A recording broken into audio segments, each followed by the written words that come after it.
բանը անվտանգության այս վերահսկողությունը, անվտանգության խնդիրները վերահսկողությունից դուրս չգան, պատերազմները չծավալվեն, ուրեմն պետք է հաստատել այս սկզբունքը։ Հետևաբար դա ինչ է նշանակում։ Նշանակում է, որ Լեռնային Ղարաբաղը հենց ի սկզբանե հայտնվեց մի վիճակում, երբ որ ինքը ճանաչվում էր միջազգային հանրության կողմից, արդար, թե ոչ արդար, Ադրբեջանի կազմում։ Անգամ եթե Ադրբեջանը արդեն չէր վերահսկում այդ տարածքը, բայց այնուամենայնիվ այդ սկզբունքը սկսեց կիրառվել։ Իդեպ Յուգոսլավիայի դեպքում 92-93 թվականներում հատուկ բաներ, հանձնաժողովներ ստեղծվեցին, այդ որոշումներ ընդունեցին, այսպես կոչված Ռոբեր Մարտինդերի ֆրանսիացի մի սահմանական մասնագետ հանձնաժողովը, որը բոլոր սկզբունքները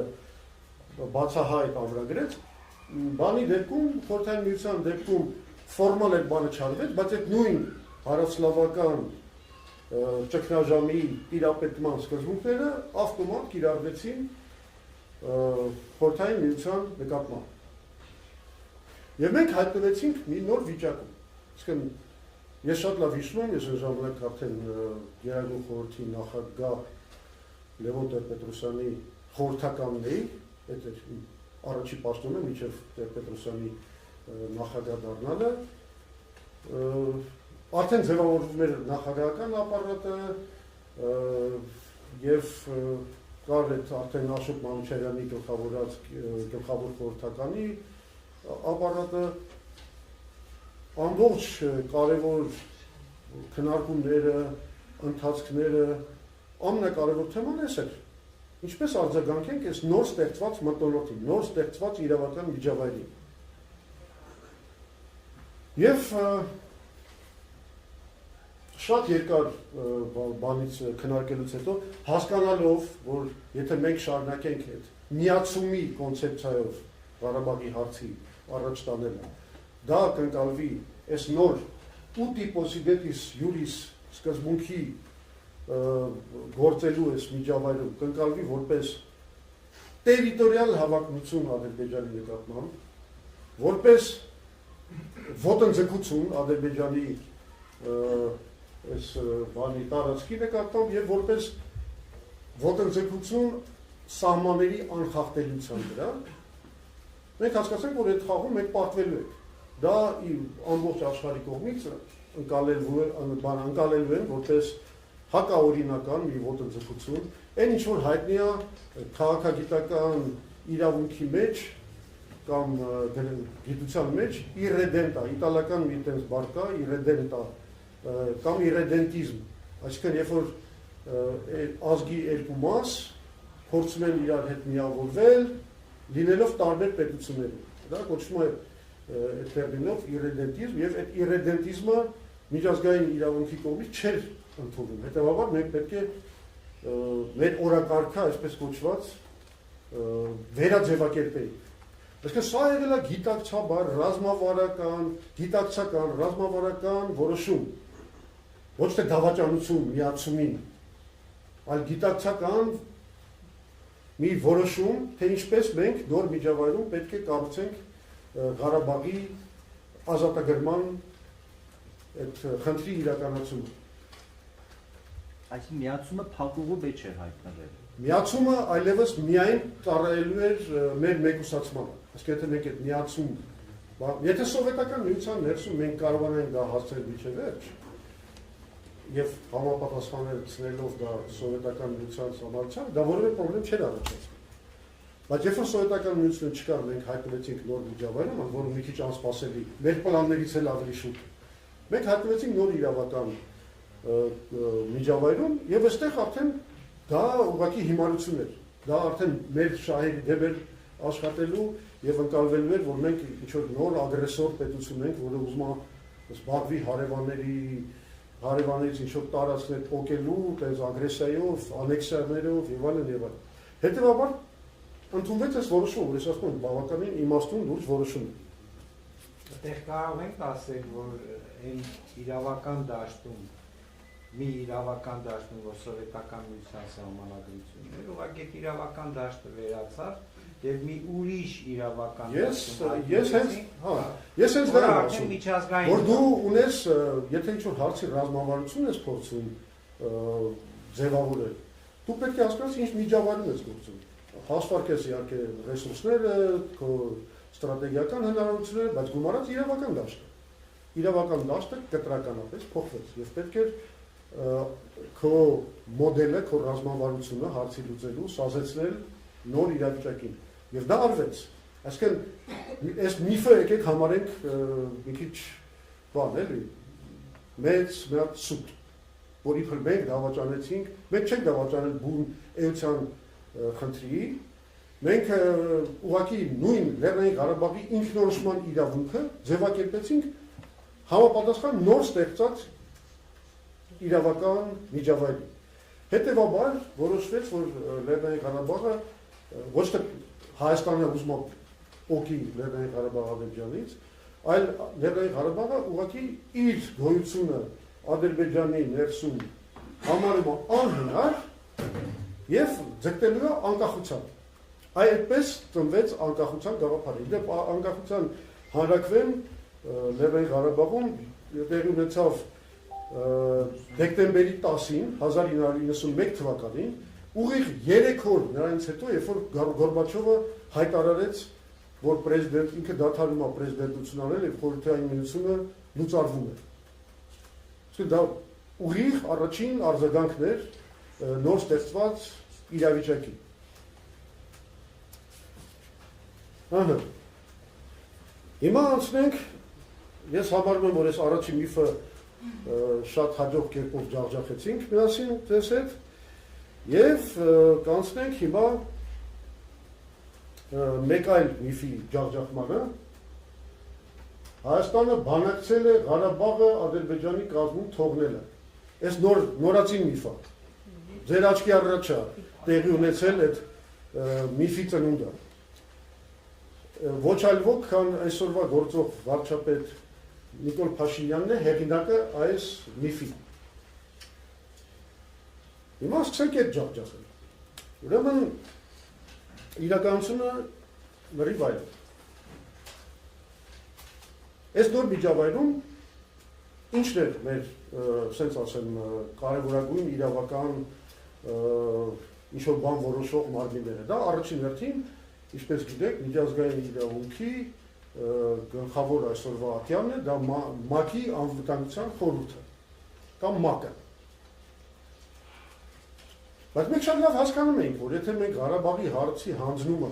փորձենք անցկացնել ՄԱԿ-ի շրջանակներում կամ ՄԱԿ-ի անվտանգության խորհրդի շրջանակներում, մենք պարտվելու ենք։ Շատ պարզ պատճառով։ Գլխավոր ասամբլեայում ՄԱԿ-ի մեծամասնությունը Ադրբեջանի կողմն էր, այսինքն ցանկացած որոշում ընդունվելու էր Ադրբեջանի օգտին։ Իսկ ՄԱԿ-ի անվտանգության խորհրդում հաշվի առնելով 8 possibilities juris սկզբունքի որդեգրումը աշխարհի մեծերի կողմից, էլի հասկանալի է, որ մենք ոչ մի շանս չունենք ինչ-որ իրավական լուծման, ու մենք չենք էլ կարողանալու տիրապետել այդ ՄԱԿ-ի անվտանգության խորհրդում ընթացող քննարկումներին։ Հավաքվելու են 15 երկիր, որոնցից 5-ը ունենալու են վետոյի իրավունք, նրանք այս հարցերը քննարկելու են եւ նրանք պատրաստ չէին Լեռնային Ղարաբաղին անկախություն շնորհել։ Հետևաբար մեր դիվանագիտությունը կատարեց շատ հետաքրքիր մի քայլ։ Մենք անմիջապես ջանքեր գործադրեցինք եւ դրան նաեւ նպաստում էին այն հանգամանքը, որ ՄԱԿ-ի անվտանգության խորհուրդը եւ ՄԱԿ-ը ինքն էր պատրաստ այս նոր առաջացած հանրապետությունների վեճերը հանձնել այսպես կոչված ԵԱԽ-ին, այն ժամանակ ԵԱԽ էր կոչվում, հիմա դարձել է ԵԱՀԿ, բացատրեմ այդ ինչա։ ԵԱԽ-ն, այսինքն Եվրոպայի անվտանգության եւ համագործակցության խորհրդակցությունը, առաջ կոչվում էր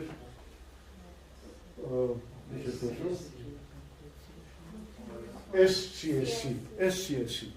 հիմա դարձել է OSCE, այսինքն խորհրդակցությունից դարձել է կազմակերպություն,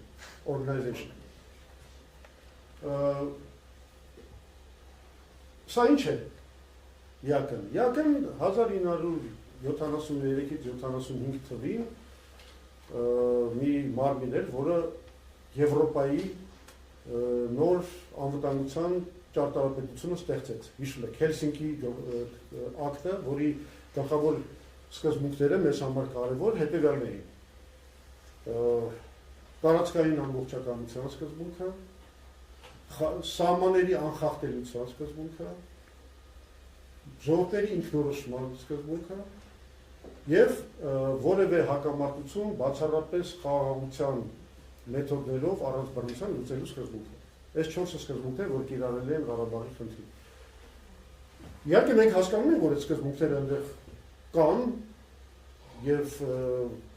աշխարհի մեծերի վրա նաեւ այդ սկզբունքներն են աշխատում, բայց մենք գիտենք մի հատ շատ կարևոր բան, որ ԵԱՀԿ-ում գործում է վետոյի մեխանիզմ։ Ինչը նշանակում է, եթե մեզ հաջողվում է դիվանագիտական գործընթացը տեղափոխել ԵԱՀԿ-ի հովանու տակ, մենք սկսելու ենք վերահսկել դիվանագիտական գործընթացը։ Այսինքն Հայաստանը որևէ իր համար անցանկալի լուծում կարող է ուղղակի իր քվեարկությամբ կանգնեցնել։ Հետևաբար սա դարձավ մեզ համար ամենաընդունելի բանը, մեխանիզմը, եւ պարզվեց, որ իսկապես սա փայլուն լուծում է։ Ինչու՞։ Որովհետեւ 92 թվականին մենք անդամագրվեցինք ԵԱՀԿ-ին, այդ հայտնի այդ Հելսինկի փաստաթղթով։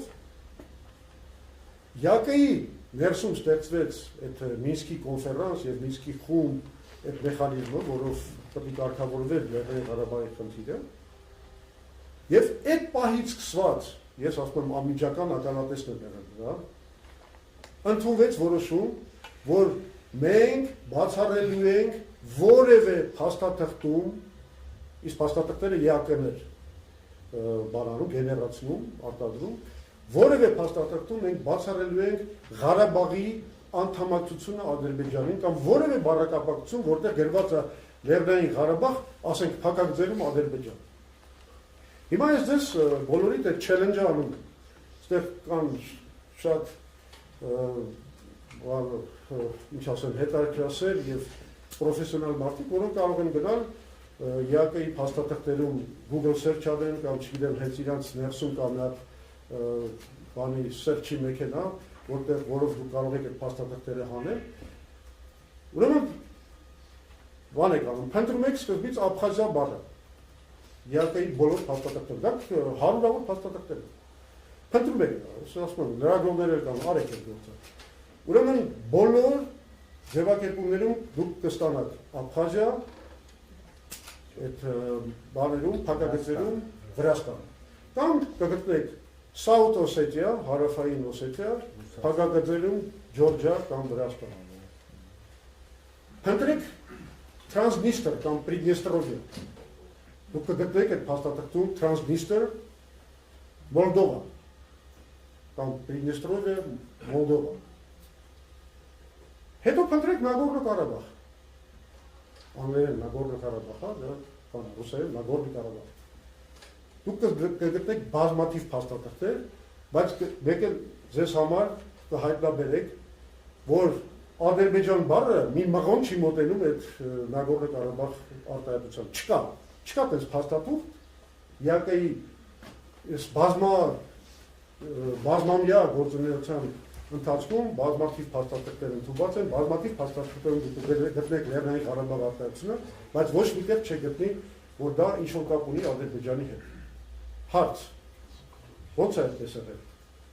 Այդ ինչ ա Լեռնային Ղարաբաղի համար միջազգային հարաբերությունները ինչ-որ բան է, այնց խտրականություն է, արել ինչ-որ նախապատվություն։ Դրա բացատրությունը պարզ է։ Մեր դիվանագետները ունեցել են հստակ հանձնարարական նման որևէ փաստաթուղթ ոչնչացնել, օգտագործելով վետո իրավունքը։ Եվ մենք այդ վետո իրավունքը կիրառել ենք 92 թվականից սկսած մինչև ամենավերջերս։ Հալի դեռ գործում էին այդ մեխանիզմները եւ իհարկե ինչ-որ բաներ որոշումներ են ընդունում։ Դուք մենակ Լիսաբոնի վետոյի մասին եք իմացել 1996 թվականին, որը անձամբ Տեր-Պետրոսյանն է դրել։ Բայց մենք երևի մի 40 անգամ այդ վետոն կիրառել ենք մեր դիվանագետները։ Ուղղակի դա աղմկահարույց մի հատ վետո է։ Այսինքն Նիկոլ Փաշինյանի ասածը կատարյալ սուտ է։ Մեր դիվանագետները եւ մեր օրոք, եւ Ռոբերտ Քոչարյանի օրոք, եւ Սերժ Սարգսյանի օրոք, եւ անգամ Նիկոլ Փաշինյանի օրոք չեն թույլ տվել որևէ այդ ժամանակ, միջև այդ իր վերջի որոշումը, երբ որ ինքը Ղարաբաղը ճանաչեց Ադրբեջանի կազմում, միջև այդ որոշումը չեն թույլ տվել որևէ փաստաթուղթ, որտեղ Ղարաբաղը դառնա կամ նշվի որպես Ադրբեջանի մաս։ Լավ, այս միֆն էլ քանդեցինք, փայլուն ձևով անցնենք առաջ։ Երրորդ միֆը։ Ունենք երրորդ միֆը։ Կամ երրորդ մեծ խաբեություն։ Այս շատ հետաքրքիր միֆ է։ Ու ես մի քիչ կարող եմ բան անեք, էլի, այտենց ավելի հետաքրքրաշարժ համար լինի, որտեղ կարող եմ որոշ բաներ ասեմ, որ մենակ ստեղ կարող եք իմանալ։ Ուրեմն ես գիտեք ես միֆը։ Ու ասում են, ախպեր, դուք ինչ արեցիք, հələ տեսեք Ադրբեջանը ինչ անում է, կարծում եմ, նույն բանը դուք անեիք, երբ որ դուք տենց ջարդել էիք Ադրբեջանին, կապիտուլյացիան, ուրեմն իրանց պարտադրեիք, չգիտեմ, անկախությունը ստանայիք Ղարաբաղի, մենք հիմա լրիվ ուրիշ վիճակում կլինենք։ Լսել եք, չէ՞ այդ բաները։ Մեղադրանք, շուտ մեղադրանք։ Հա, մեղադրանք, որ մենք միֆը այլ մեղադրանք։ Հա, մենք sense շատ, գիտեք, բարձվում է մեծահոգի գտնվեցինք, ինչ որ բանը մեղքացինք, տենց բանը ադրբեջանցի ժողովրդի ռուսները չթողեցին։ Դե լավ, այդ վարիացաներ են, բայց կարևորը այն է, որ տպավորություն է ստեղծում, որ իբր մենք ինչ-ինչ պատճառներով փոխանակ միջև վերջ գնայինք առաջ, մենք չգիտես ինչի տենց Ադրբեջանին փրկեցինք։ Հələ եթե ռուսների տարբերակից խոսանք, այդ հələ մի քիչ դիվանագիտական առումով հասկանալի կլիներ, հա, կարելի արդարանալ, ասել, դե հիմա բայ եթե գերտերությունը քեզ ասում է սենց, ուրեմն դու քշեիր այդ ուղղությամբ կարող է բացասական հետևանքներ լինեն, չէ՞։ Չէ, շատ հաճախ ասում են կապ չունի, դու կարայիք այդ անեիք, բայց չարեցիք։ Չարեցիք, կապիտուլյացիայի չհետաքրքրեցիք։ Սա ամենամեծ ստերից մեկն է, որ մեր վրա փաթաթում են։ Հիմա ես ձեզ ասեմ իրականությունը։ Իրականությունն այն է, որ 1989 թվականի տվյալներով, երբ որ հələ բանը չէր սկսել, տենց կոնֆլիկտը կամ սկսել էր, բայց հələ հետևանքներ չէր ունեցել տնտեսական, ես ուզում ասեմ ձեզ, որ դուք իմանաք, որ Հայաստանի ներքին համախառն տնտեսական բանը արդյունքը եղել է 4.2 միլիարդ ռուբլի։ Մինչդեռ Ադրբեջանինը եղել է մոտ 3 անգամ ավելի շատ։ Այսինքն մենք իրականում գործ ենք ունեցել մի պետության հետ ու պատերազմի մեջ ենք եղել մի պետության դեմ,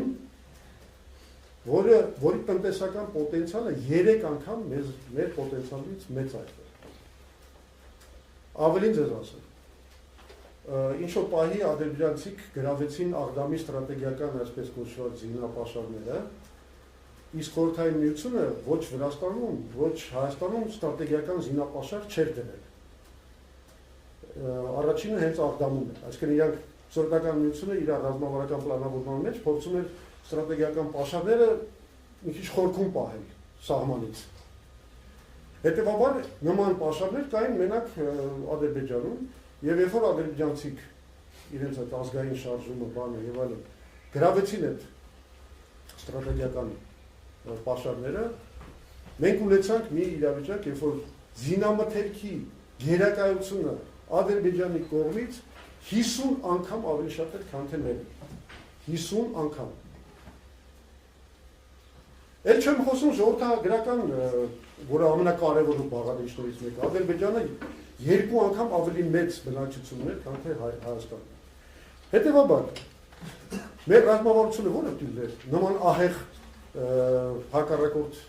ունենալու դեպքում։ Մեր ռազմավարությունը հետևյալն էր՝ մի կերպ պաշտպանել Ղարաբաղը։ Այսինքն մենք պետք է այնպես անենք, որ Ղարաբաղը չկարողանան նրան գրավել։ Սա գլխավոր խնդիրն է։ Մեզ պետք է մեզ համար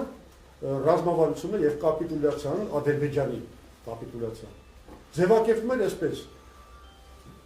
Ետ մղել Ադրբեջանի բոլոր հարձակումները ռազմական, եթե պետք է ինչ-որ տարածքներ գրավել, անվտանգությունը ապահովելու համար, այո գրավել, բայց մենք առանց հավակնություն ունենալու այդ տարածքների վրա, բերենք մի հատ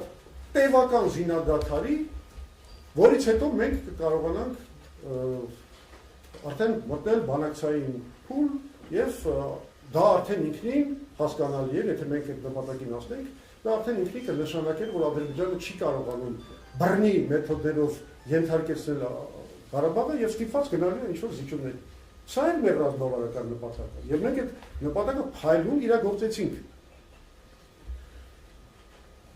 Հետո ինչ տեղի ունեցավ։ Հետո տեղի ունեցավ հետեւյալը։ Այ հիմա ձեզ բաներ կասեմ, որ միգուցե ձեզ համար զարմանալի լինի, որտեղ առաջ անգամ ասվում։ Այդ ժամանակ Ադրբեջանում եղան տարբեր ցնցումներ եւ իշխանության եկավ Հեյդար Ալիևը։ Հեյդար Ալիևը երբ որ եկավ իշխանության, ասենք Ելցինը համարեց, որ պետք է ինչ որ ձևով պարգևատրել Հեյդար Ալիևին եւ եղավ մի այդպիսի դիմում, ես դիվանագիտական կանալներով, որ պետք է պարգևատրել ԱՊՀ ուրեմն Ալիևի կողմից Ադրբեջանը ԱՊՀ վերադարձնելու այս ջանքերը եւ ասենք այն Ղարաբաղից դուրս գրաված տարածքներից մեկը հետ տանք, որ ինքը իրան պարգևատրված համարի եւ այնուամենայնիվ դա ինքը ինչ որ մի քիչ իրան բավարարված կա։ Բնականաբար մեր պատասխանը հետևյալն էր, որ մենք այդ տարածքների վրա երբեք չենք ունեցել որևէ հավակնություն, բայց մենք պատրաստ ենք տարածք վերադարձնել միայն մի դեպքում, եթե լուծվում են անվտանգության հարցերը, եթե լուծվում է Լեռնային Ղարաբաղի ինքնորոշման իրավունքը, այսինքն երբ որ լինում է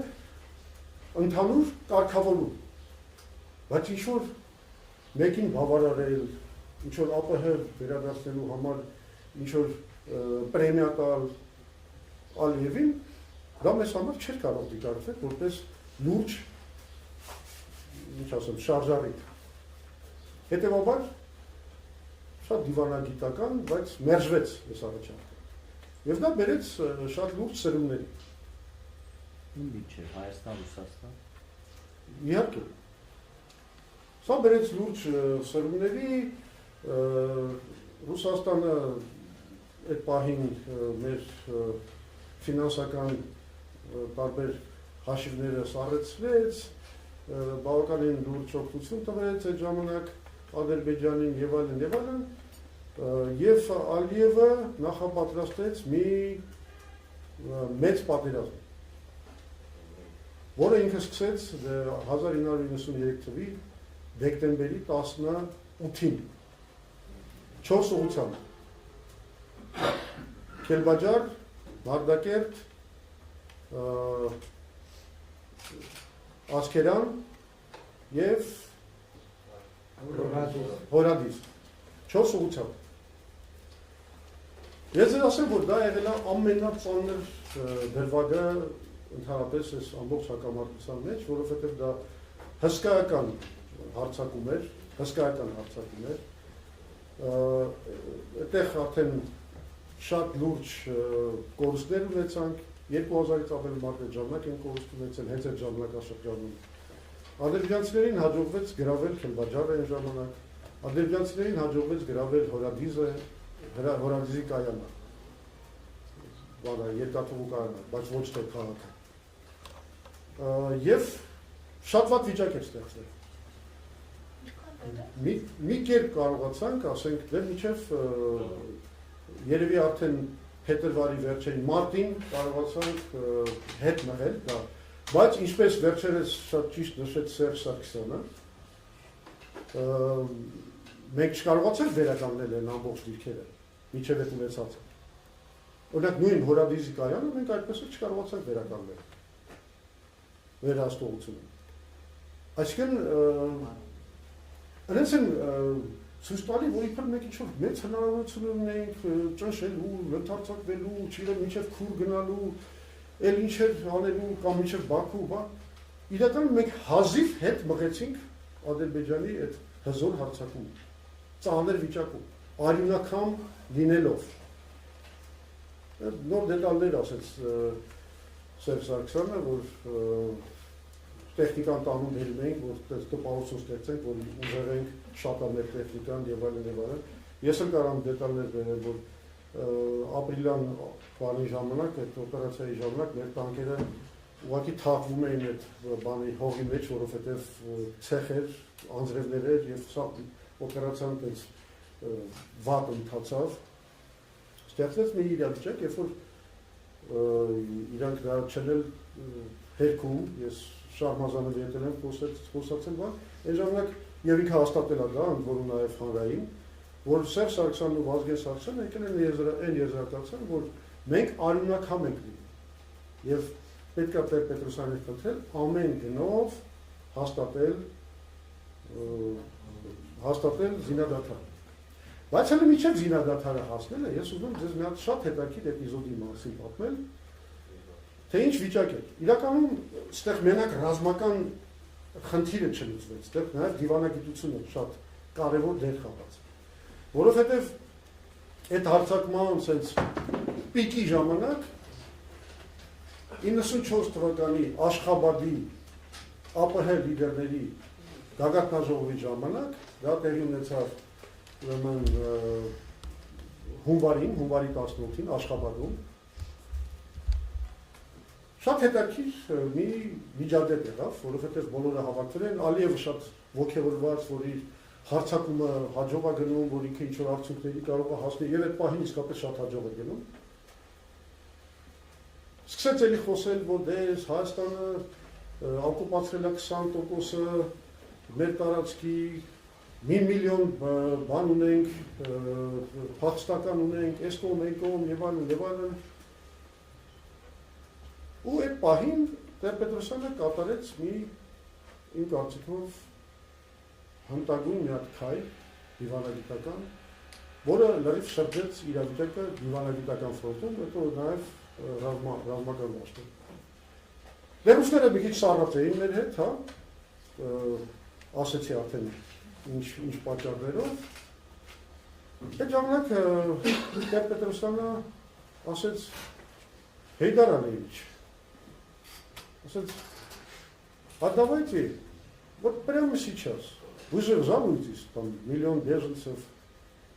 20% территории.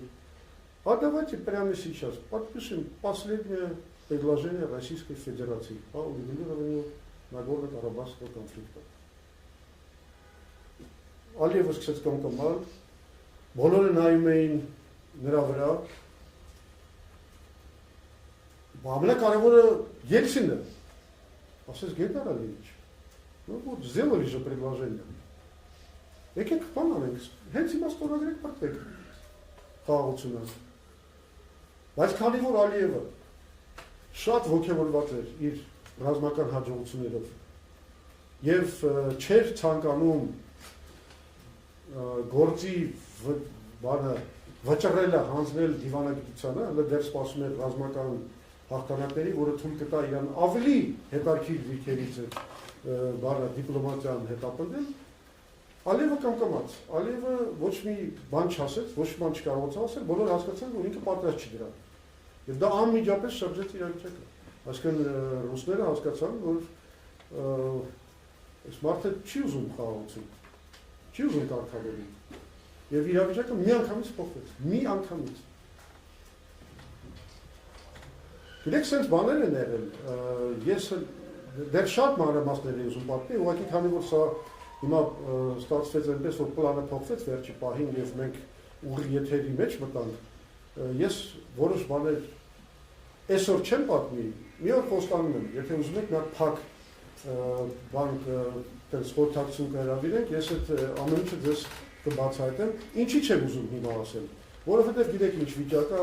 Ադրբեջանում, այդ դատավարությունները, այդ հայատյացությունը, այդ ֆոբիան, այդ միջազգային դատարաններում այդ քաշքշուկները եւ այլն, ես չեմ ուզում որևէ ինֆորմացիա տալ, որը Ադրբեջանի կողմից կարող է օգտագործվել որպես ինչ-որ վկայություն կամ որպես ինչ-որ մի բան, որ կնպաստի իրանց գործերին, Հետևաբար բաց եթերում չեմ կարող ասել, բայց հանգիստ կարող եմ դա ասել փակ քննարկման ժամանակ։